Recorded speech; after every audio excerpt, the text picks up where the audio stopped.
All right, we lost the war, okay? So let's just get over it, move on.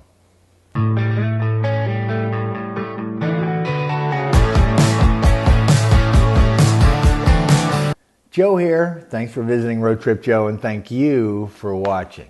All right, a quick, very quick update on Lucille. Here you go. That's right, she's a mess, and she's torn up, and it's been raining cats and dogs here. That's Lucille, and that's all I got to say about her. All right, what war did we lose? Well, we lost the war on obesity, primarily childhood obesity.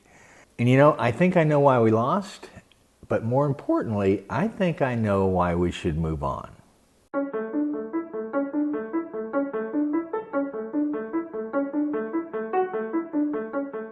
For most of my career, I worked for a graduate school that focused on public health.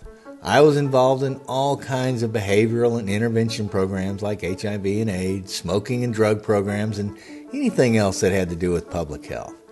The one program I really enjoyed being a part of, though, towards the end of my career, was one developed by the university that dealt with obesity prevention in children. It was a great program. Actually, it's still a great program, and it had lots of research behind it that effectively showed that if you teach kids how to eat healthy and exercise when they're young, the behaviors they develop and the skills they are given will stay with them for a lifetime. It wasn't rocket science, and I'm kind of simplifying all of this because the program was rather involved, and lots of money and research went into the initial studies and the subsequent intervention. Over the years, thousands of schools across the country adopted it to be on the front line of preventing childhood obesity in their community. Literally hundreds of thousands of kids were introduced to this program, maybe millions of kids. And it's not like we haven't thrown money at the problem. Lots and lots of programs were developed over the last 20 years or so. Remember Let's Move? But as a nation, we are still getting bigger. So what went wrong? And more importantly, should we care anymore? I say that because just a few years ago, the obesity crisis just screamed out in our media. Now you hardly see anything about obesity in the press. And what they were predicting years ago has come to pass. Our life expectancy flattened out, and in the last 2 years has actually decreased if you look at the stats. Not all that can be attributed to obesity, but it is an overriding factor. And now obesity is generational. Kids, their parents, and the grandparents were all overweight. In 2018, adult obesity rates exceeded 35% in 7 states. Not just overweight adults, but obese adults. That's mind-boggling, actually. So what happened? It was a good fight, but we lost. How come? It's simple. For years, kids have been going home to Happy Meals. It's kind of hard for a school to combat Happy Meals. Schools have lots on their plate right now. They have to keep kids safe and get them through school and graduated, and today, those are their priorities. And while many of them still do a good job putting a healthy meal in front of the students for lunch or breakfast and getting them to move in PE, there's not much they can do when they go home. That's why I've personally come to the realization that trying to prevent childhood obesity is a lost cause. On top of that, today, we are encouraged to just accept what has become the norm. It started with big gulps, supersized meals, and video games. But now it's big and tall stores, plus-size shops and models, bigger chairs, bigger beds, you name it. In America today, more than 1 in 3 people are overweight or obese. That's right, 1 in 3. Actually, over half the country is overweight or not at a healthy weight. But don't just take my word for it. Look around. And while I don't think I wasted my career on fighting obesity, I have come to the realization that we just lost the fight, just like we did on drugs, smoking, and lots of other things. It is what it is. Let's move on and, well, Bob's your uncle. Now, why am I declaring defeat? Well, I've come to the conclusion that we're all just in a cycle, and this has all happened before. Sound crazy? Well, think about this. In the old days, say 200 or 300 years ago, If you were overweight, it was a sign of prosperity. If you look at the art over the centuries, you will see that what is celebrated now has been celebrated before. Ever hear of Paul Rubens? Ever see his paintings? Can you say Rubenesque? And fertility statues from thousands of years ago weren't exactly what I would call twiggy-shaped. This is the Venus of Willendorf. It's the oldest fertility statue we know of, and it was created around 25,000 years ago.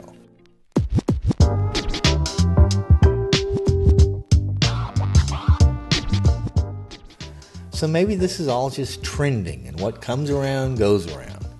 Many times in history, being overweight or obese was a sign of beauty, health, and prosperity.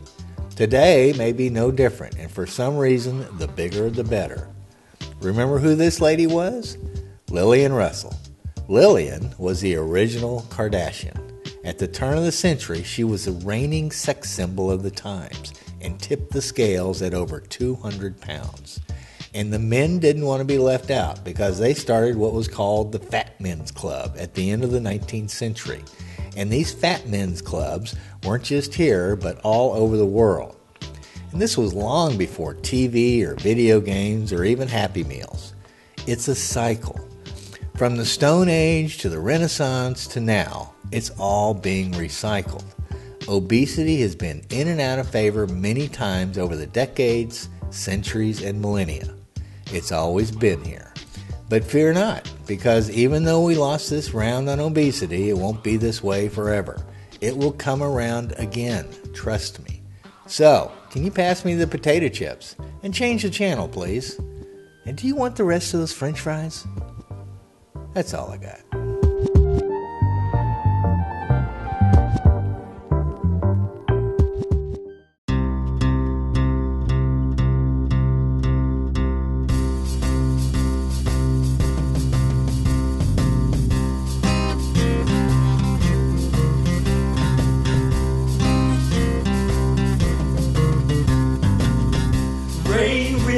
Through sultry evening air, thoughts slipping from the one who isn't there. Rough linen on soft velvet skin, resolve is thinning, temptation rushes in. Joe here. Sitting here with my friend Ron Peters, man. Joe Knight. So what have we been doing the last few days? Man, we've been working on my book. We've been going to the 49ers Bourbon Bar, or whatever it's called. Just fellowship and talking about life, trying to figure the world out. Well, do I have your permission to, like, when I get a little piece done, to put some of your book on your audio book on one of my videos? Joe, you have total access to do what you want. We're going to work together. Right? Yeah, we're going to work on spiritual science. Well, we're going to talk about the history of African-American history of eugenics, and then how that affects the total population here in the United States, and methodologies that we could use to heal ourselves, because there's a lot of stuff that's in food, a lot of stuff that's in water, there's a lot of stuff that strategically has been placed into our environment that is actually changing our thoughts, our moods. We're coming after you, Monsanto. Yeah. Obviously, I have a learning curve, right? Yeah. I mean, he's throwing all this stuff at me in the last few days. What the hell are you talking about, Ron? Well, you know, in general... We lost $9 trillion? What do you mean? Yeah, we did. We didn't lose it. It's just the Federal Reserve. It's just gone. They've been making bad loans. How long have we known each other? About 25 years. 25 He's years. a guy that works independently. I remember when he was about this tall. Oh, he had some big ideas. He was going to save the world. Yep, and look at us now. Yeah, here we are, sitting on a couch together in San Jose, California. Yeah, Joe. Helping people, man. And, we have helped people. you know, and like, so it's just been a great journey, you know, and I look forward to us doing some more things to try to put information out there and help people. This guy's deep. He's deep. No, I'm not that deep. We got a little more life left in us, don't we? I think we have a year. I think we definitely We got 1 year. And I have on my, what do my kids call these? glasses. You gotta learn how to wear them right, man. You don't put them up here. Yeah. You pull them down a little. Yeah, you put them down when you're older. You pull them down, then you look over. Then you look over them. You gotta look over them. It's been fun. Joe, you're the best, man. Good time.